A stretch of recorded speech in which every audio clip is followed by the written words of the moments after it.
Otherworldly Evil Monarch. Bab 97. Judul: Binatang Swan. Iron Winged Panther, Swan Beast kelas tinggi dengan potensi mencapai peringkat 7 setelah mencapai usia dewasa. Ia bisa menghancurkan besi dengan kakinya, memiliki kecepatan gerak yang luar biasa dan memiliki tingkat kecerdasan yang sangat tinggi. Iron Winged Panther yang sudah dewasa memiliki kekuatan yang cukup untuk menjadi lawan yang layak bagi ahli alam Sky Swan. Iron Winged Panther ini adalah monster level tinggi yang memiliki kekuatan yang cukup kuat untuk menyaingi peringkat normal 8 Swan Beast. Anak Swan Beast berlevel tinggi sangat sulit ditemukan dan Junmo Xie tidak pernah berpikir bahwa Dugu Xiaoyi benar-benar akan memiliki satu. Tapi, melihat tubuhnya yang panjangnya hampir 1 kaki, terlihat jelas bahwa itu adalah anak baru lahir dari Iron Winged Panther. Keluarga Dugu benar-benar keluarga yang besar dan kuat. Untuk memiliki hal langka yang diberikan sebagai hewan peliharaan kepada putri tercinta mereka. Dan sekarang, anak harimau bersayap besi kecil ini mencoba untuk keluar dari pelukan Dugu Xiaoyi dan berjuang untuk keluar. Sepasang mata gelap menatap Junmo Xie, tanpa diduga dengan ekspresi keinginan. Jadilah putih kecil yang baik, jangan berjuang. Kakak di sini akan memberimu makanan enak. Dugu Xiaoyi sangat terkejut. Hal kecil ini diperoleh ayahnya melalui usaha keras 3 hari lalu. Namun, karena terpisah dari induknya, Panther menjadi semakin lemah.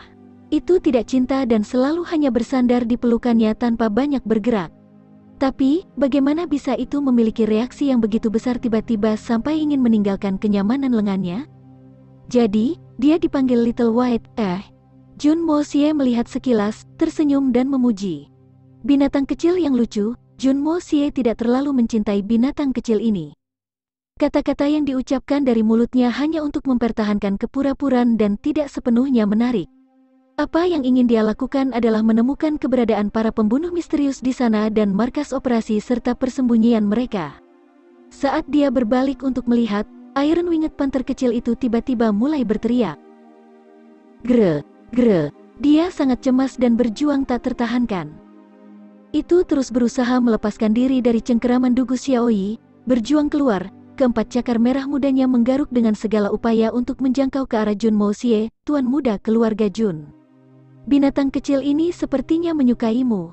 Dugu Xiaoyi berdiri di sana menatap dengan mata bulat besarnya sedikit terkejut. Sejak mereka menerima anak macan tutul besi kecil ini, yang dilakukannya hanyalah makan dan minum sendiri hingga tidur dan dia belum pernah melihatnya berperilaku penuh kasih sayang dengan siapapun. Hari ini pertama kalinya bertemu dengan Junmo Xie, bagaimana bisa begitu penuh kasih sayang? Sungguh aneh, tapi aku tidak menyukainya.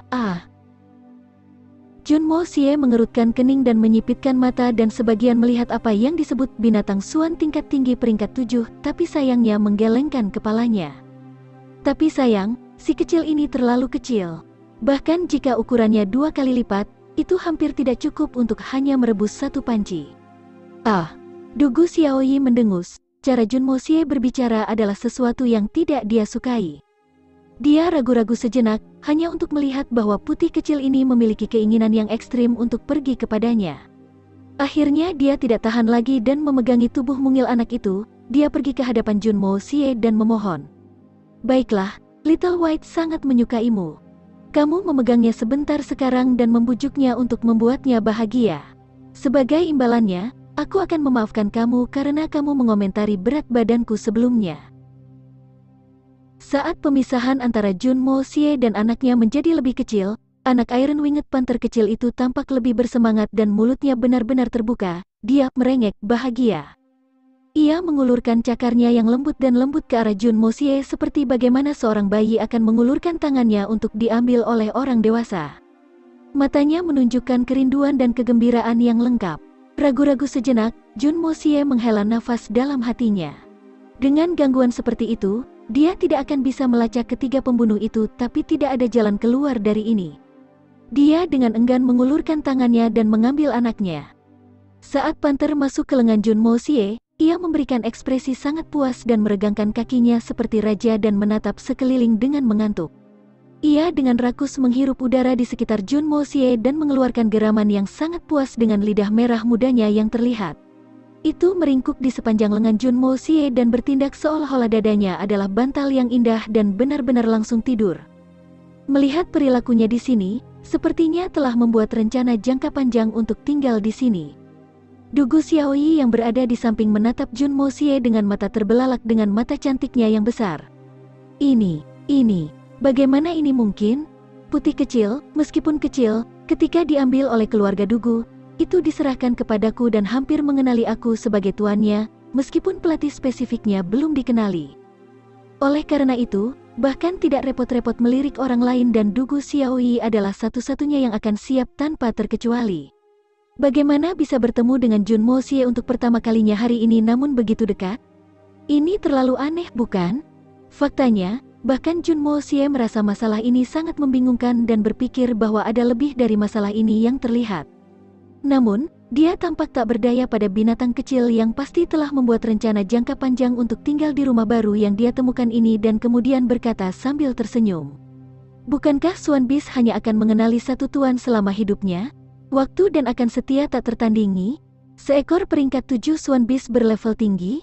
Bagaimana ini bisa dibandingkan dengan anak anjing rumah tangga biasa yang begitu mudah diculik? Rumor yang tidak masuk akal, Dugu Xiaoyi tersipu dan merasa kehilangan muka. Dia dengan marah melangkah maju dengan maksud untuk merenggut binatang kecil itu dari tangan Jun Mo Xie. Jun Mo Xie, orang ini benar-benar keterlaluan. Aku tidak keberatan tentang hal yang gemuk tadi, tapi dia ingin sejauh membuat aku merasa malu untuk pergi. Pendendam, tapi hal yang bahkan lebih sulit dipercaya terjadi.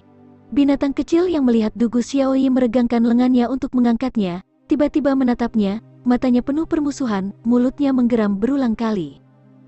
Meskipun tidak memiliki banyak gigi, ia membuka mulutnya dan menunjukkan ekspresi ganas mencoba mengintimidasinya, sementara cakar kecilnya yang lembut menggenggam erat kependekan Jun Mo Xie dan benar-benar menolak untuk meninggalkan orang asing yang telah ditemuinya dari waktu pertama. Dugu Xiaoyi meringis ke tubuhnya dan mencoba menariknya. 4 cakar kecil Little White melekat erat pada tubuh Jun Mo Xie. Bahkan pakaiannya sedikit robek tetapi itu menahannya dan berteriak dengan keras saat dipisahkan dari Jun Mo Xie, orang dapat dengan mudah melihat keengganan yang ekstrim. Dugu Xiaoyi menggaruknya dan tampak terkejut pada Jun Mo Xie ketika tiba-tiba sebuah kalimat muncul di kepalanya yang tanpa sadar dia katakan. Jun Mo Xie, apakah kamu ibunya? Jun Mo Xie tiba-tiba mulai berkeringat, dahinya tertutup garis hitam. Kalimat sialan macam apa itu? Aku ibunya? Bukankah aku akan menjadi binatang? Belum lagi Dugu Xiaoyi dan Tang Yuan yang tidak tahu apa yang terjadi, bahkan Jun Mo Xie sendiri pun tidak begitu yakin. Sebenarnya intinya adalah, Jun Mo Xie adalah master dari Exquisite Hongjun Pagoda, dan Qi yang memiliki mengubah tubuhnya tidak persis dari jenis normal, ditambah dengan fakta bahwa dia mempraktikkan seni membuka peruntungan surga yang memiliki efek luar biasa. Tubuh Jun Mo Xie jauh lebih baik daripada yang bisa dibayangkan siapapun, dan antara langit dan bumi, itu dipenuhi dengan esensi Qi yang paling murni. Qi duniawi murni ini, untuk orang biasa dan Suan Bis, umumnya akan luput dari perhatian, tetapi untuk Suan Bis tingkat tinggi ini, itu adalah salah satu hal terpenting yang paling mereka butuhkan untuk tumbuh. Khusus untuk Suan Bis muda kelas atas ini, itu akan menjadi godaan paling fatal yang tak tertahankan. Setelah hebat ketika si kecil akhirnya dilepas dari Jun Mo Xie, dengan pakaian robeknya ternyata ada lubang besar. Jun Mo Xie hanya mengabaikan geraman cemas binatang kecil itu, dan membersihkan pakaiannya sebelum melemparkannya ke pelukan Dugu Xiaoyi. Ini dia, kembali padamu. Aku akan memberikan 10 juta kepadamu, hanya untuk menggendongnya dengan benar. Dugu Xiaoyi bergegas menangkapnya dengan hati-hati dan kemudian menegurnya dengan marah. Bisakah kamu menanganinya dengan lembut? Apa yang akan kamu lakukan jika dia jatuh? Dugu Xiaoyi menggendong binatang kecil itu, sementara dia mencicit karena cemas dan berjuang untuk keluar dari genggamannya seolah-olah hidupnya salah satu garis. Dia terus melihat ke arah Jun Mo Xie dan bahkan berhasil berimprovisasi, matanya benar-benar menjadi basah dan air mata seolah mengalir dari matanya. Dia bahkan menatap dengan penuh kebencian pada Dugu Xiaoyi. Dugu Xiaoyi melihat ini, hatinya sedikit melunak dan dia merasa perlu mengirim binatang kecil itu untuk beberapa waktu lagi. Jun Mo Xie terkejut melihat ini, dia melompat keluar dari jalan dan berdiri jauh, dan dengan malu berkata, Aku akan terlambat, aku akan pergi dulu. Dia kemudian tanpa malu-malu berbalik. Dugu Xiaoyi dengan pahit menginjak kakinya dan menggumamkan beberapa kata dengan marah. Dia tiba-tiba berbalik menghadap binatang kecil di pelukannya sebelum menegurnya. Itu salahmu. Bagaimana bisa kamu begitu baik-baik saja, bertindak seolah-olah dia adalah ibu atau ayahmu? Iron Winged Panther membuka matanya dan menatapnya dengan wajah polos. Dia tiba-tiba menundukkan kepalanya dan tampak seolah-olah menghadapi kehilangan serangga saat Junmo Xie pergi. Mulutnya mengeluarkan suara merengek saat ia menggosok dirinya dengan lesu ke lengannya, dan kebahagiaan kecil yang dia tunjukkan benar-benar hilang. Baiklah, paling lama hanya beberapa hari dan aku akan membawamu padanya untuk bermain. Dugu Xiaoyi akhirnya mengatakan ini untuk membujuk si kecil. Perkembangan anak kecil itu masih jauh dari kemampuan memahami lidah manusia dan secara alami tidak bisa memahami apa yang dikatakannya. Karenanya sama sekali tidak ada tanggapan darinya. Tapi, Dugu Xiaoyi sendiri, saat dia mengucapkan kata-kata ini, dia berpikir sendiri. Tapi, saat ini, hatinya tiba-tiba merasakan sedikit kegembiraan, lalu ada ledakan rasa malu lagi dan tidak yakin mengapa itu terjadi. Hah, Putri Ling Meng? Dia jelas keluar bersamaku, bagaimana dia tiba-tiba menghilang? Dugu Xiaoyi menemukan bahwa saudara perempuannya benar-benar pergi ke suatu tempat. Dia mengernyitkan hidung dan sangat terkejut saat dia mengeluh, tidak memberitahu aku dan pergi, sungguh. Ini terlalu berlebihan. Junmo Xie dengan pengawalnya, mengucapkan selamat tinggal pada Tang Yuan dan berjalan pergi ke arah rumah raja. Dia berbelok di perempatan tetapi mendapati dirinya menghadap kursi sedan besar yang diparkir dengan tenang di sana. Dikelilingi oleh banyak tokoh kuat dan jauh lebih kuat dari barisan sebelumnya. Berdiri di depan semua ini adalah sosok orang yang kesepian, Ye Guhan. Putri Ling Meng ada di sini, menunggunya. Jadi, ini adalah Ling Meng, yang mulia secara pribadi? Bahkan saat kita tidak ingin bertemu, sepertinya sudah ditakdirkan untuk bertemu dalam hidup ini. Junmo Xie terkejut dan mengangkat alisnya saat dia mengucapkan kata-kata ini. Mendengarkan kata-kata retorikanya yang fasih, dia tidak bisa menahan cemberut. Junmo Xie, aku benar-benar datang untuk mencarimu untuk sesuatu yang serius. Putri Ling Meng perlahan keluar dari kursi sedan. Wajahnya dingin, dan alis tipisnya terangkat dengan jijik, dan menolak untuk melihat dalam radius 1000 mil dari orang yang hina ini. Aku menemukan kamu untuk sesuatu yang serius? Kamu bahkan menemukan aku untuk sesuatu yang tidak berharga? Kamu benar-benar memiliki wajah untuk melihat aku dengan cara ini dan meminta sesuatu? Junmo Xie mencibir dan marah di dalam hatinya, tapi dia memasang wajah tersenyum sebelum berkata, meskipun Tuan Putri mengatakan itu adalah hal yang serius, bahkan jika tidak, aku akan melakukan yang terbaik.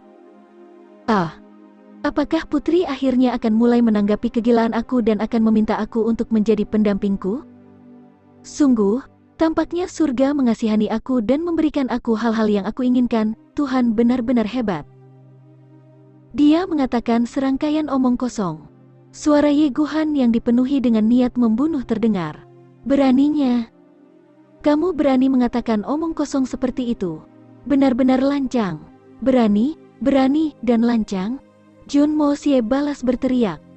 Berani-beraninya kamu menyela ketika tuan muda ini sedang berbicara dengan putri ini ketika dia mengatakan bahwa dia memiliki urusan serius yang perlu diucapkan. Siapa yang akan kamu ajak bicara? Junmo Xie tentu saja tidak menaruh perhatian pada Ye Guhan. Dia tidak meninggalkan banyak kesan padanya. Itu bukan karena hal lain, tapi karena bagaimana dia memuji pembunuh itu dengan kata-kata manusia sejati pada hari itu. Junmo Xie merasa menggunakan kata-kata seperti itu untuk menggambarkan bahwa pria itu adalah hal yang tidak berguna dan tidak merasakan apa-apa selain membenci Ye Guhan. Mendengarkan Junmo Xie berbicara seperti ini dengan cara yang tampaknya bermartabat, Ye Guhan akan terbakar amarah dan akan mengamuk dan membunuh bocah ini.